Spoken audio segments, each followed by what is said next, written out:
This is what it is, okay? I said, empty your mind. Be formless, shapeless, like water. Now, you put water into a cup, it becomes the cup. You put water into a bottle, it becomes the bottle. You put it in a teapot, it becomes the teapot. Now, water can flow, or it can crash. Be water, my friend.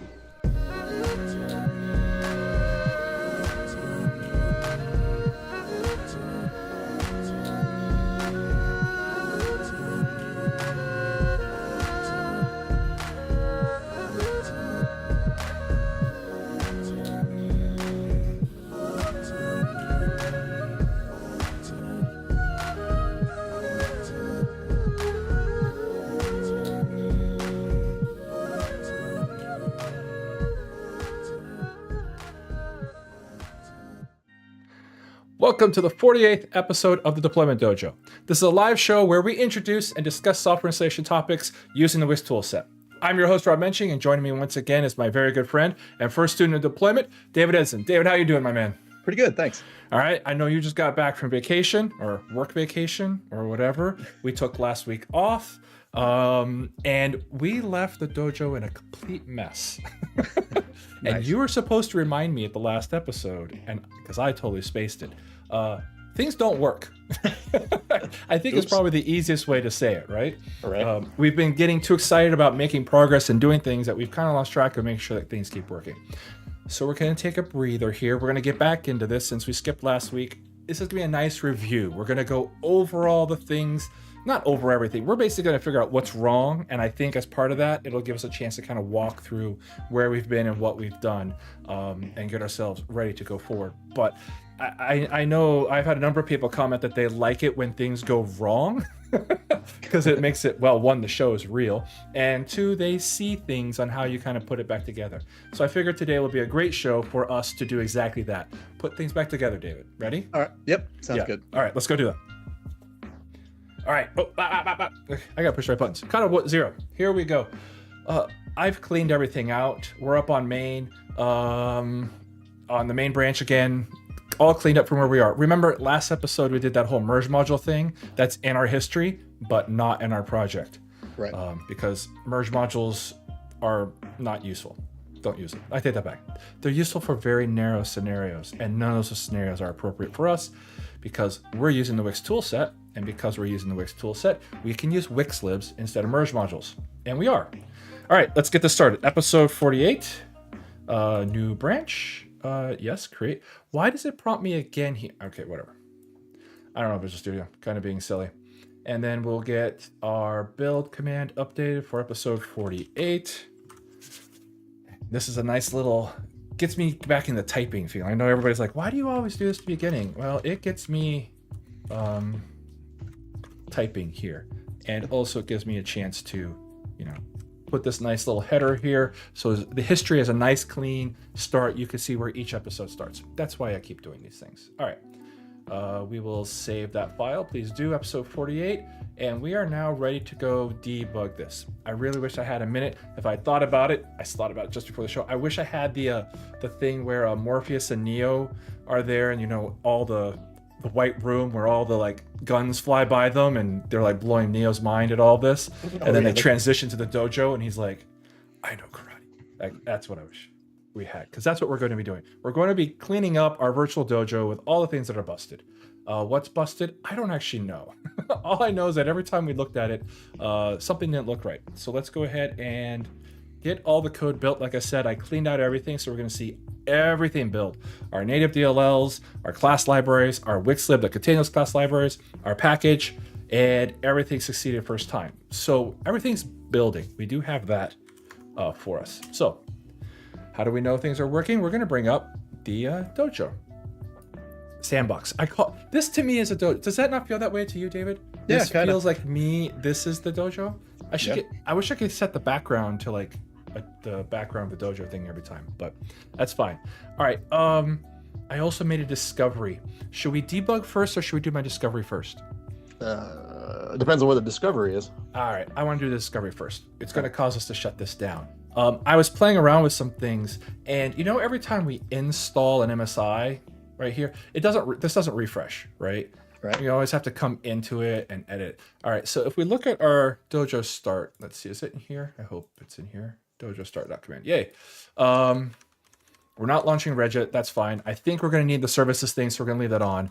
But this is a thing that brings up the add remove programs, right? This is the old school add remove programs. Well, right. I made a discovery that if you bring up the add remove the programs, add or remove programs, is this the right one? Yeah. So if you bring up the new installed apps one, this actually automatically refreshes. So I'm thinking it'll be better for our demo purposes. When we install, it is polling in the background saying, hey, these are the things you have installed. So I'm like, all right, I wanted to use this. I was like, well, is there a way to launch this from a batch file? It turns out there is. All you have to do is start MS settings.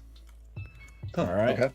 Okay. So I'm going to save our Dojo start. I'm going to close the sandbox and I'm going to open it again. And this time, instead of add remove programs popping up, we should see the installed programs control panel show up. Look, there it is. All the other things will open up in the background around it, and that's great. Cool. All right, we have stuff. We're still looking at x86. I don't think we install an x86 much anymore, do we? We need to change that batch file to install the program files, x80 to 64-bit program files. Okay, I want to show you this. All right, watch in the background. We're going to install our newly built belt test package. Everything was clean. Get it going. Prepare. Oh, right. I forgot there's a UI. Yep. I say that every time. You would think I would remember by now. All right, there we go. Finish. And look, it shows up in the background. Cool. I like that. I like that for display purposes. I like that. Although I find add and remove programs, the other one, a little bit easier to use. This is just... it's a little too glitzy, I don't know. I mean, it's all the new settings stuff. It's fine. Okay, x86 has just our 32-bit native DLL, which means we actually want to go look at our program files, deploying dojos. Actually, I don't even want to do that. I'm going to bring up a command prompt because the first thing we should do is see if our console app 1 works, right? Right. Because we add this to the path, so we should be able to run it from any command prompt that we open up after installing. So we'll do that now. Console app 1 run now. Welcome to that. And we could not find our text file. Okay. This is to be expected because, this is the problem. Because in our data, we don't have anything running. That's right. And because our service is not running, right? Right. So, yeah, everything's bad. Although we do have our customer. Oh, register to our. Oh, look at that. The blanks. We've broken our registration here. This should say valued customer, right? Is that what the default's supposed to be? I thought so. Yeah. Okay. We have a couple things. All right. So we have that and that to fix. All right. Let's see. Couldn't find the service.txt. All right. And I don't think if we look in here and I refresh. Oh, okay. That's good. So the service is here and it's running, but it's not creating the text file. Right. All right. So given the fact that we don't see these settings here and we don't see our file being written here, I have a theory as to what's going wrong. Do you want to take a stab at a random guess, David, of what is our fundamental problem here? Yeah, I'm not sure I have a very good guess on this one. I think our reg keys are all messed up because these settings come from the registry. Right. And the folder where we put the data file comes from the registry. So I think we have our registry messed up. So let's uninstall this real quick. Oh, of course, I installed it without getting a log file. Here we are debugging, and I didn't get a log file. That's not at all helpful. Okay, let's do it all again. In this prompt, use our trick here, command prompt. All right, so I did an install. I didn't get a log file. So in the end, what do we have? I don't know. Something didn't work. Things were missing. I could have gotten dug around in the registry and all that kind of stuff, but there's no point in doing that. Let's just get a log file.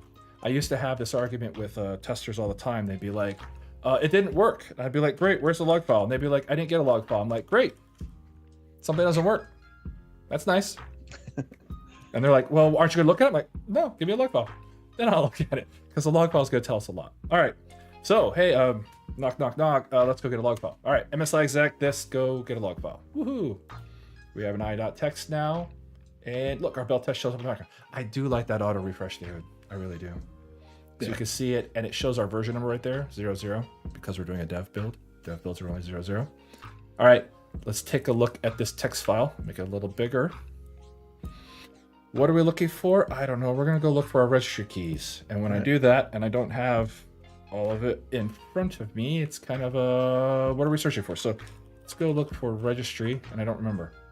Ah, right. We have some of our custom actions being set here.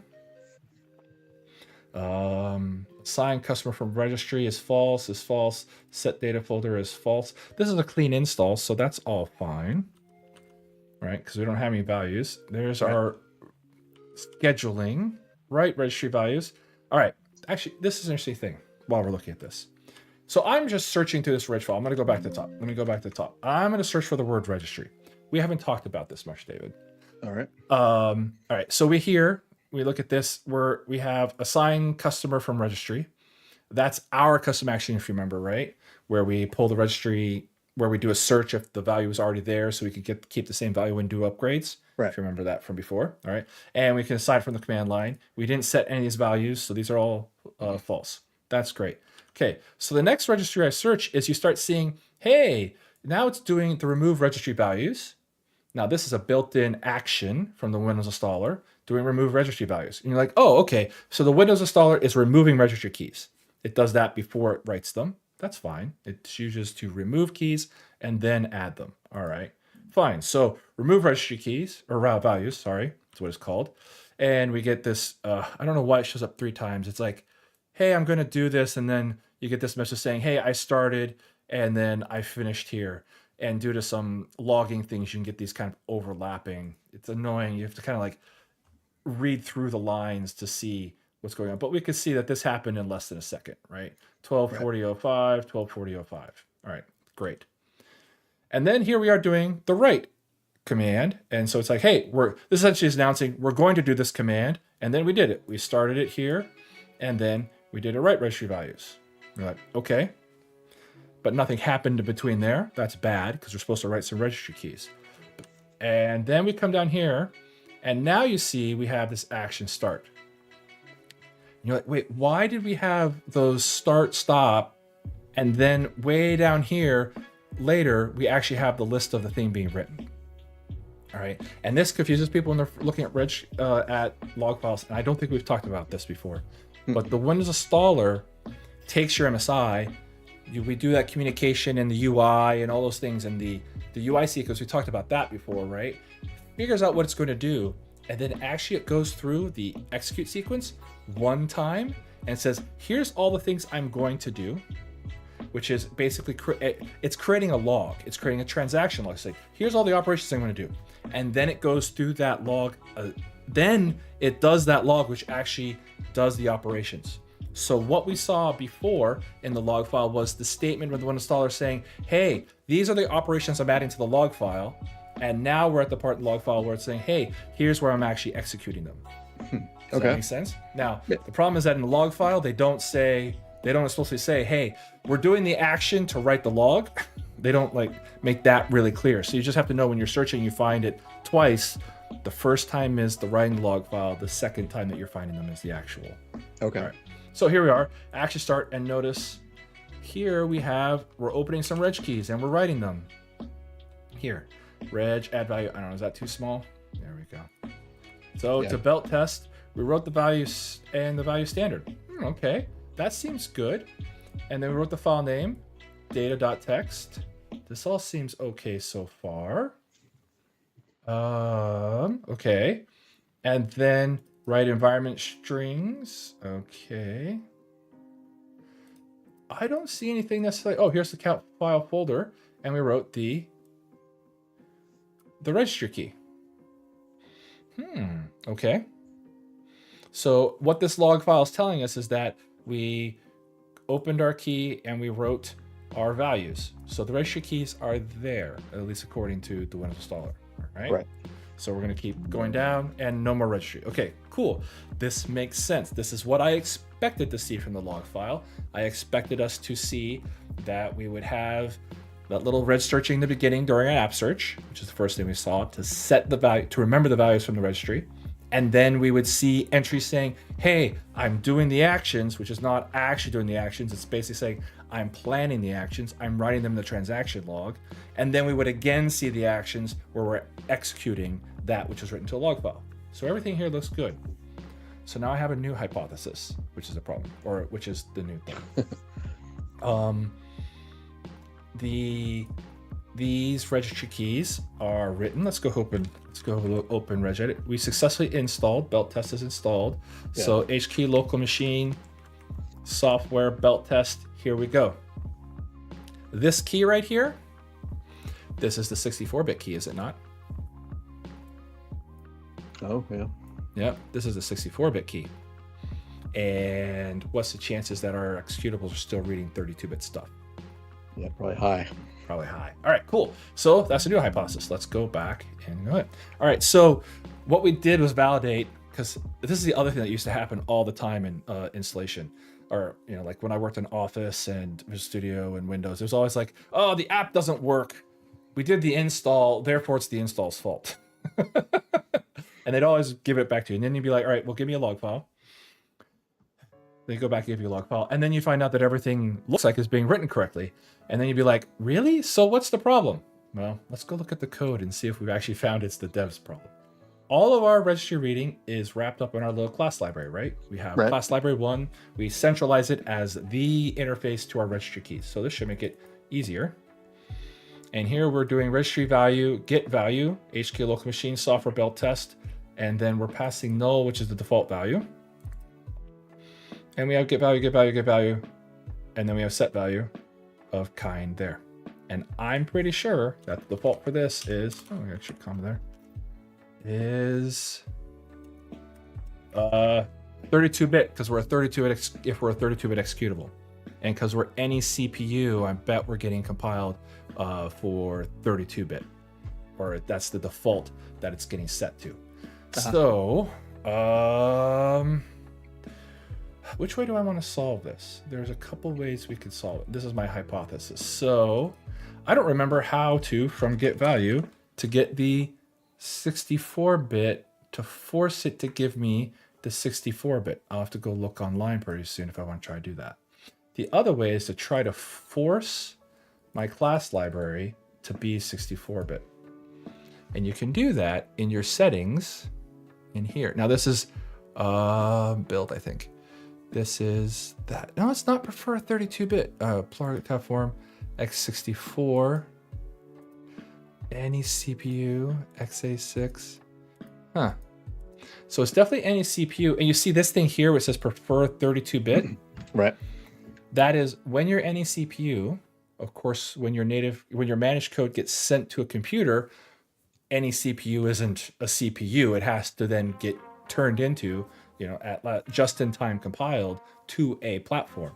And the .NET Framework will pick one for you when it's doing that. And this used to be the way that you could say, hey, prefer when I have any CPU to generate a 32-bit code. Okay. But that's not checked. So I'm a little confused why that is the way it is.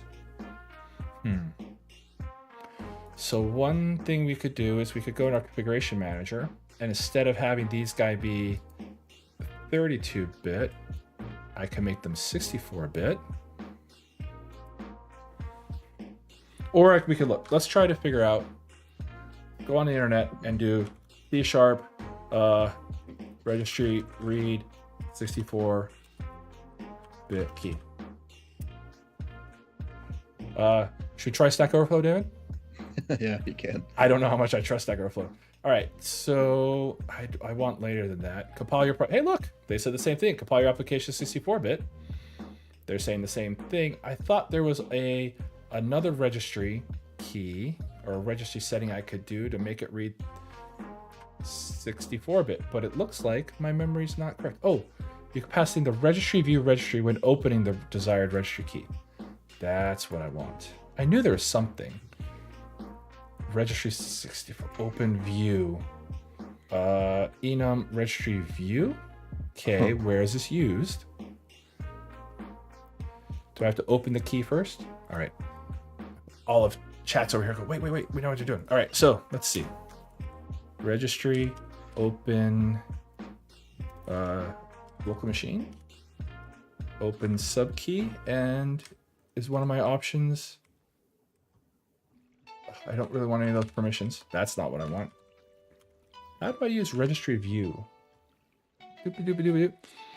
Registry key. Oh, use registry key instead of registry, maybe? Yeah, I bet that's it. Let's try registry key. Dot. Open. Oh my goodness, that is not what I want. All right, we're gonna go with the other way because I really do kind of want these to be 64-bit anyway. So I want all of them to be targeting 64-bit. Is this the right way to do that? So if my class library becomes 64-bit, I want my console app to be 64-bit. Oh, look, that one's prefer 32-bit.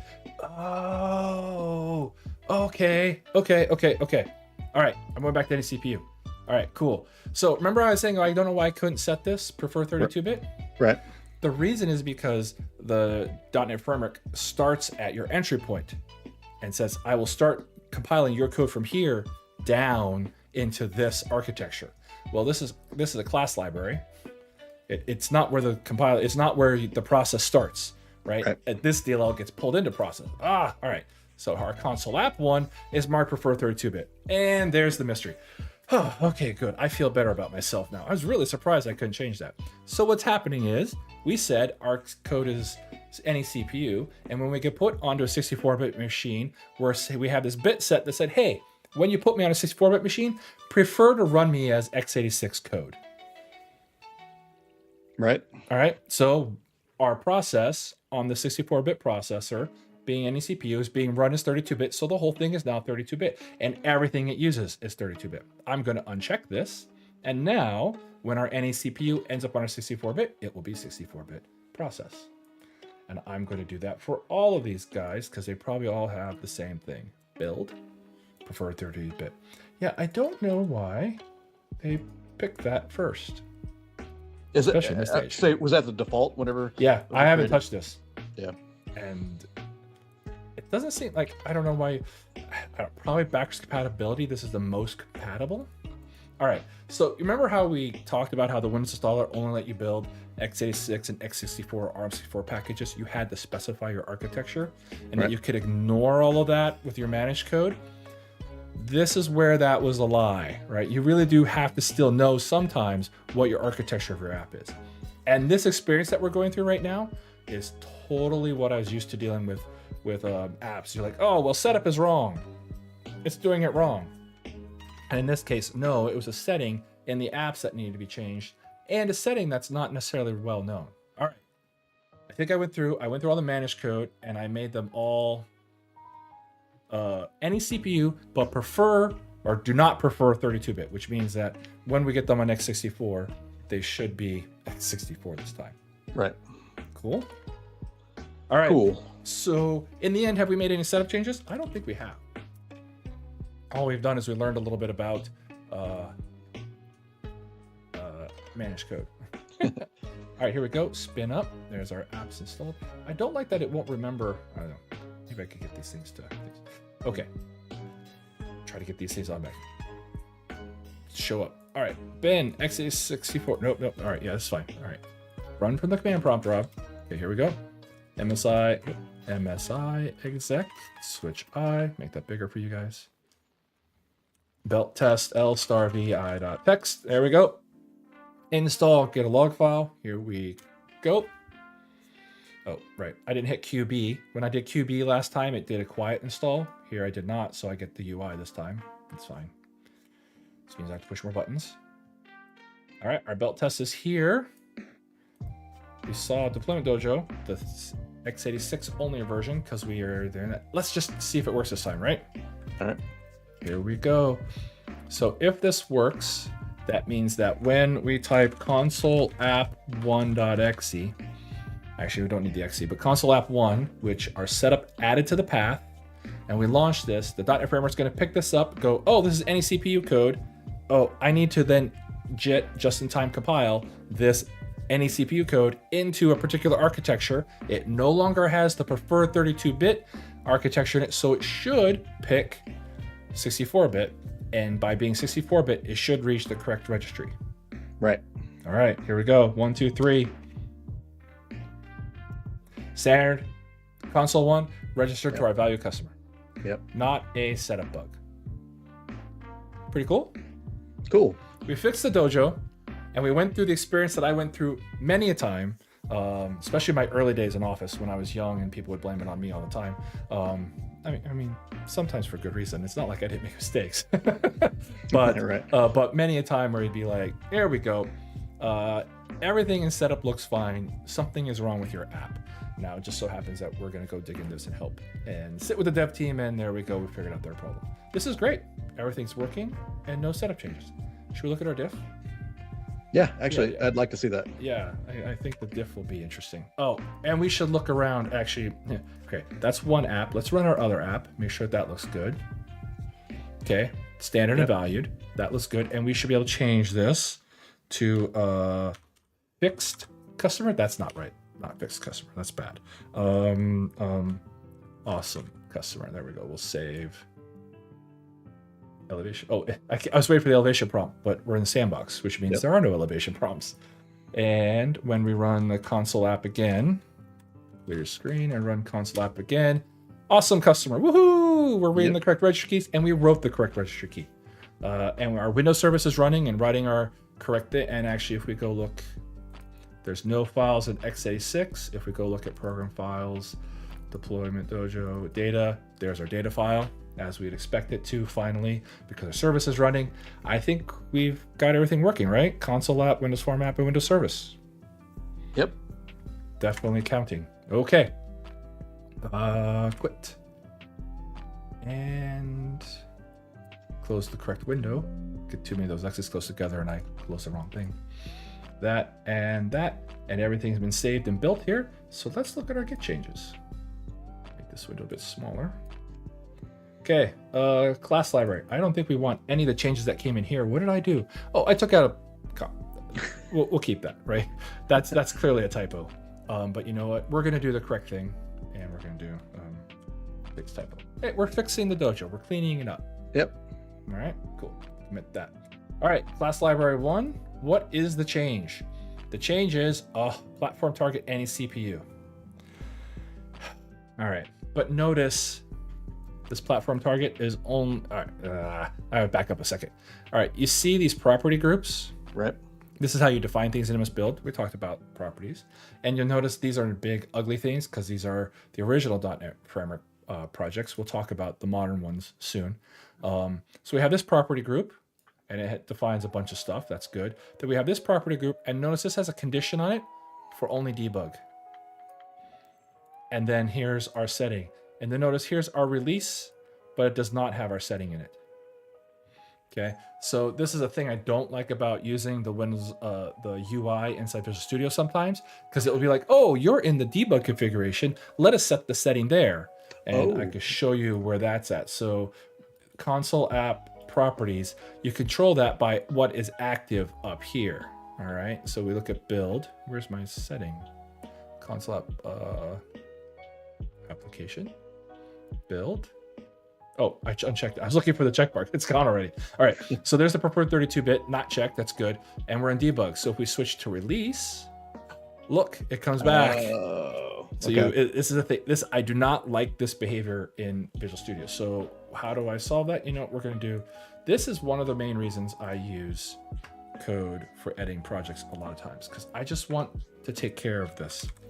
I'll make this bigger, but not full screen. Come on. So we're going to edit the proj file in I'm code? going to edit the proj file, but also, you know, Visual Studio does provide a nice thing by having that checkbox there. I never remember the name of that. That checkbox is a property, and I never remember the name of it.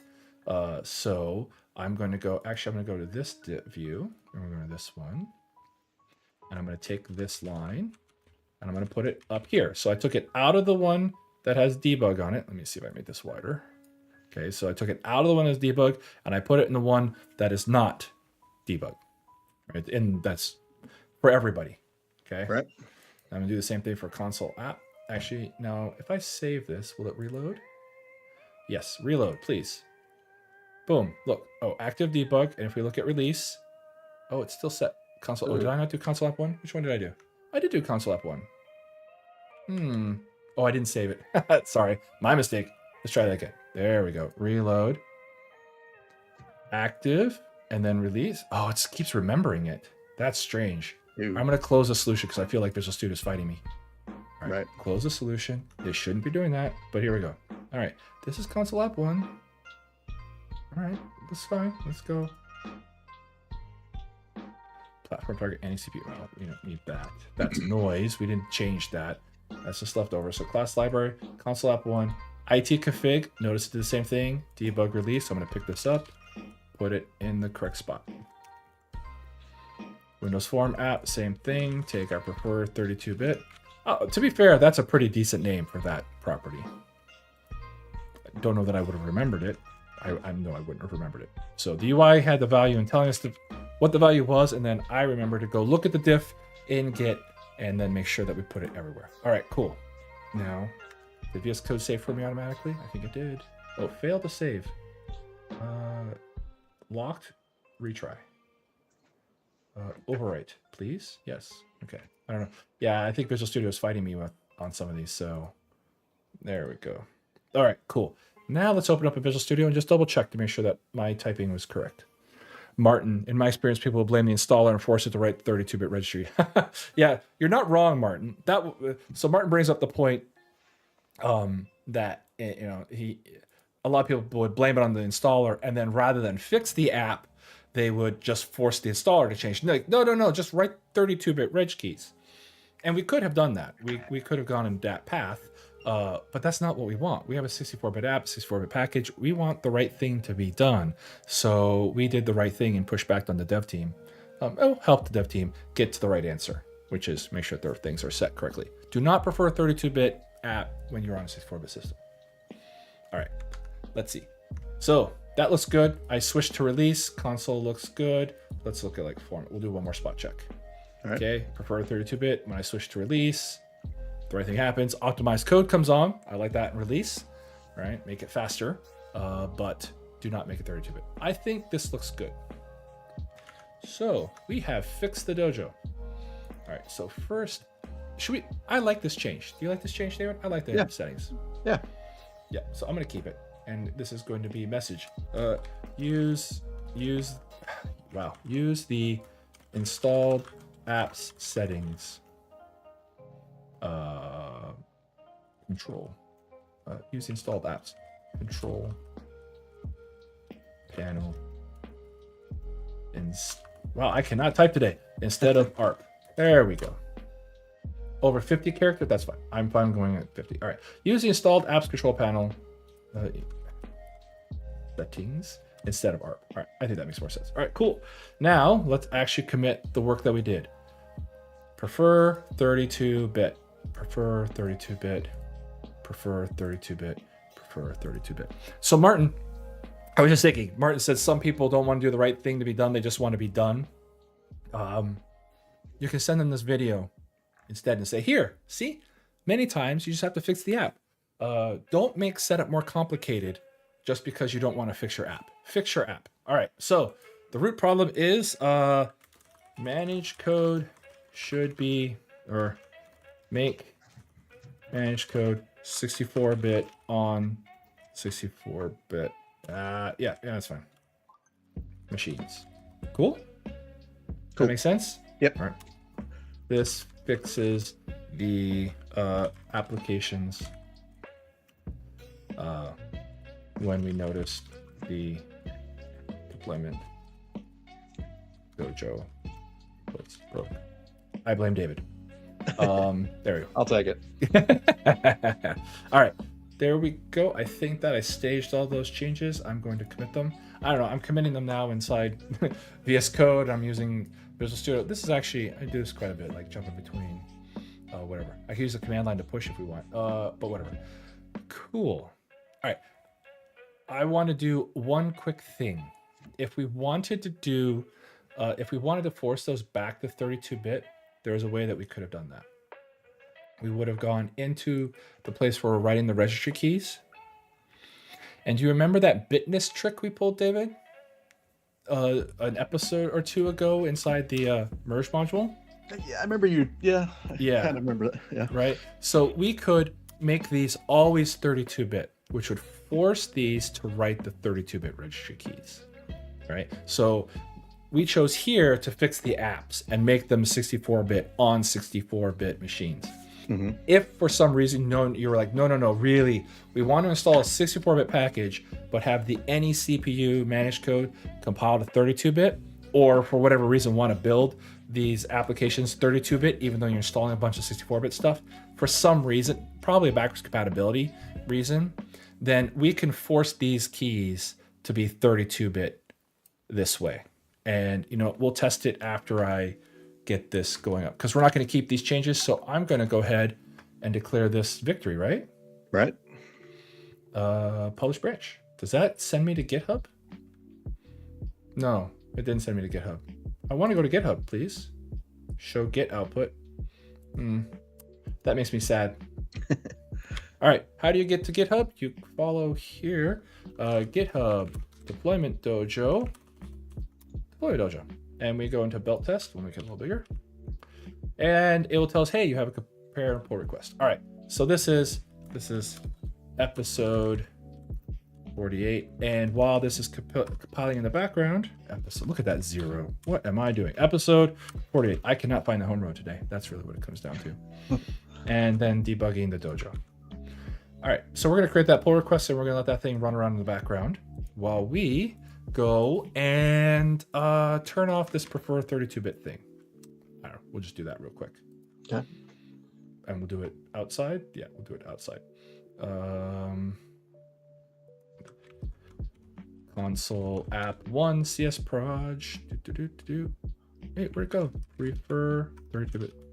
Uh-oh, wait. Wait. Okay. Now we have to do something. I let this go and I did not look at my diff closely. Okay, this is fine, right? I'm looking at the diff. No, look, it's wrong. It's wrong. Something overwrote my console app 1, or I missed it. Okay, that one's fine. Okay, this is why you're supposed to do pull requests, and people are supposed to review your stuff. All right, console app 1 is wrong. Look at this. I did. Yeah, I kind of didn't see it because I didn't see it. Yeah, that's bad. It's bad. I thought I fixed. I had this feeling like Visual Studio fought me on that. Okay, so when you do that, how do we fix this? Well, it turns out I don't know how to do it from the UI. Yeah, see, this is Visual Studio fighting me. Just discard my changes. All right, man, everything's fighting me today. Okay, do a git diff here from the command line because I trust the command line, and not all these tools. There's my prefer 32-bit change to console app 1, and there's my removal. So that's moving it out of the debug section and up into the other one. All right, great. And then this file just got deleted completely. Okay, whatever. Quit, please. What is going on here? This is strange. Now Git's breaking on me. It's like I've got it stuck. Oh, got small. All right, we're gonna kill that process and we're gonna give you a new one. Dude, crazy, huh? Let's see. Right. And here, all I want to do was show you guys this extra thing. All right. Okay. Let's try this again. Div, please. Okay. There's our changes. That's the one I want. 32-bit in that. So I'm going to do a git add of the console app 1.csproj. Then I'm going to do a git commit amend. What this will do is take my previous commit and add this to it. Dash amend, fine. Git commit amend. Yes, I did. And you see it brings up this editor that's like, hey, this is the same commit I did. And it's just adding that change to the last one. Okay, cool. And then I'm going to push it back up to GitHub, and we're going to watch GitHub automatically recognize, maybe it's going to automatically recognize, if anything, I'll refresh the page, that I have that file fixed.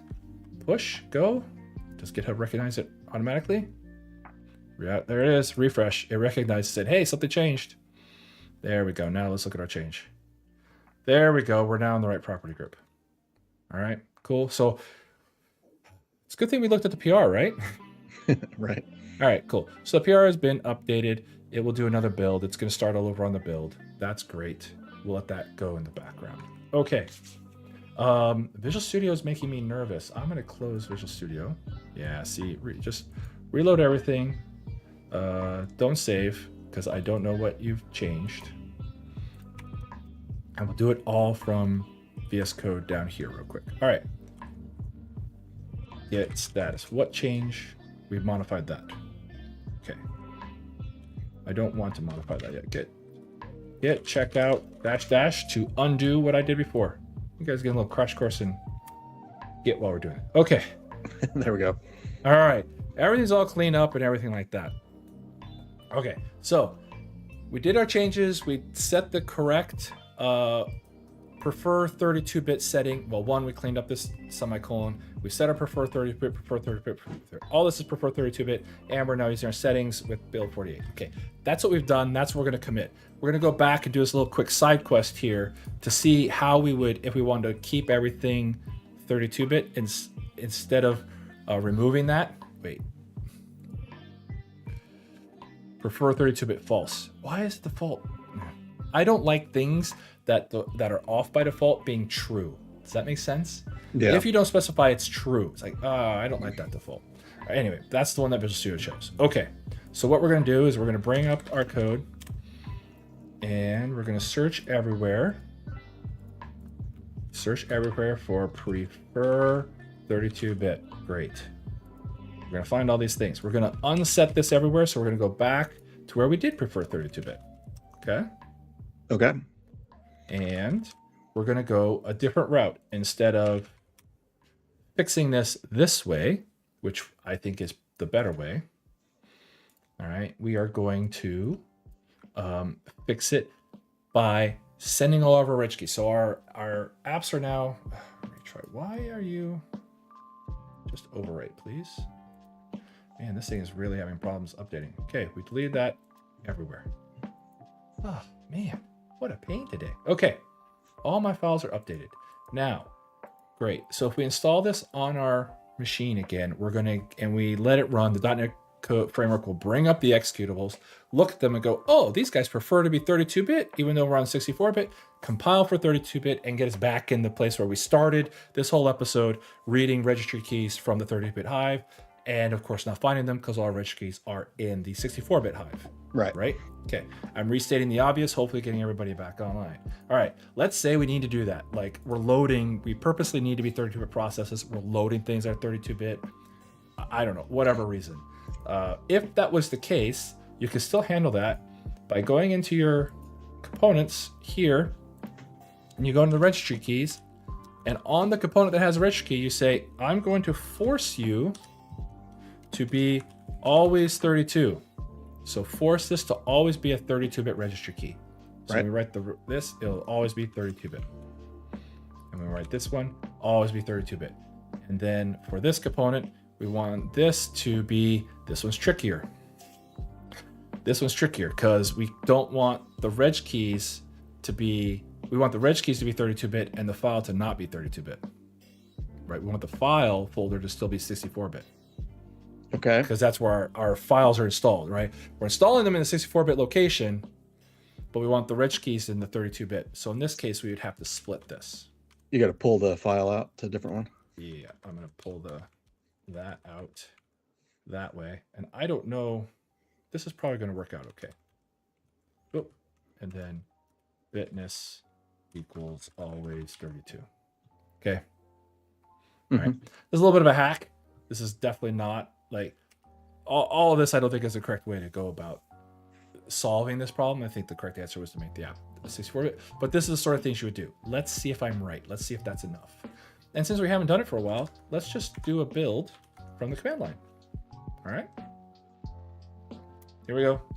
See it? I don't have Visual Studio in my back, like doing all the comparisons and checking for me. Oh, I got it wrong. Right, for this component. Yes, and because I broke these up and did it differently, I can't use my automatic GUIDs. Let's see, which one is it? 29? It's this guy. Okay. Remember, we have WiX will take care of GUIDs for us most of the time, but it can't all the time. And because we change things to not be able to take advantage of it, this is total hack. I'm just doing this so we could see it write the registry keys. Right. Okay. All reasons why I wouldn't want to do the change this way. Component ID was not found as required when there's no valid key path. Oh, that's because this has no key path. Yeah, okay. Yeah, this is just a remove file, like, and a create folder. This doesn't actually do much other than create the folder. So this is a create data folder component. There we go. These are very unusual components, so the WiX is basically like, look, I can't guess what you're trying to do with this very unusual component. Normally I have a file or reg key and it just does it all for you. All right, this way we have to be a little bit more specific about them. So we'll just give it a name, an ID, validation. All right. Wait. And okay. And this is also giving me these, oh, these aren't errors, are they? It's errors. Ooh, that's okay. It's a 64-bit, yeah. Yeah, it's telling us that we're writing 32-bit keys using a 64-bit directory. I don't really care right now for the, it's not going to break us. And belt test. We're going to ignore that because I'm pretty sure it gave us our MSI anyway. Yeah, so validation failed, but it still built the MSI, which means we can hack here anyway. Yeah, because see, remember, validation operates on the MSI. Oh, okay. So the build happened and then validation ran. It goes, hey, I built this MSI, but it's not correct for these reasons. Turns out we don't really care because we're totally just hacking around. I mean, all of this is why I wouldn't do it this way. I'm hoping this is kind of drilling home why I wouldn't go this way. Because here we are installing 64-bit stuff that's being 32-bit, that's forcing me to write 32-bit reg keys. Like the whole thing is just like, don't do it this way. This is the pain we're creating.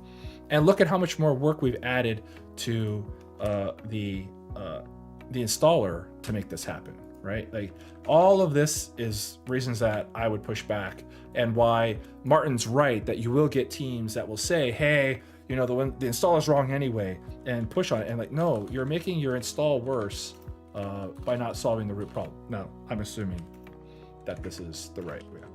We control our app, so we could do this, but pushing back to prevent your installer from becoming more complicated is a very smart thing to do. And there are many times where I've been called from FireGiant. Companies will call us up and say, hey, we want to talk to somebody from FireGiant, and I'll talk to, you know, some customers. And a lot of times it's just giving the setup team permission to push back and go, no, you're making your product worse by letting you're having your setup team. So if you ever need to call me, you can, like, you know, just reach out to FireGiant. I'll be happy to tell your coworkers they're wrong, make setup easier. All right. Install, go through starting services, everything going. Okay, and do we just run it the first time? Should we just see if it works? Sure, YOLO, right? We hacked it anyway, so you know. Console app 1.exe. Boom, first time. Look at that. Yep. All right, after all that hacking. And how can we tell that the hacking worked? Well, if we look at local machine, notice, in software, notice our belt test is missing. Belt test shows up before classes. That's because this is a 64-bit Hive. If we go down here and wow, 64, there it is. There's our 32-bit Hive, and there's our registry keys because we're running 32-bit apps, and they're reading from the 32-bit key, the registry. Right. And back here, hopefully, all checks have passed. Everything's good to go. I'm going to merge this pull request, and we are going to throw away everything that we just did here because this diff, if we look at it, is not at all the way to go. Close sandbox, look at this, and we can kind of go through all the changes in setup, bitness, have to mess around with our reg keys and their components, change their bitness, all that. And then, well, we didn't have to do anything for the apps because here we were removing 32 bits. All right. Right. Cool. So Leonardo's asking about harvesting. Harvesting is getting very close to that topic. We kind of need to clean up the dojo before we went any further. Then we took a side quest for merge modules and all that kind of stuff. So harvesting is coming very soon. Very, very, very, very, very soon. Sooner than many, many other things. All right. Does this all make sense? Yeah. I am going to get reset hard. Head tilde. No, I haven't even done that. Hard. Can I do that? Up 48? I'm trying to remember. How do I reset like that? There. Cool. I threw away all our changes. All that stuff's gone. We didn't keep any of it. Our pull request is up. We are set to go, and we're ready for the next episode where we'll talk about something. David? Sounds good. Fun thing. Hey, so what did we do? We fixed the dojo, and we made our console apps and all those 64-bit to match the fact that our application is 64-bit, or our package is 64-bit.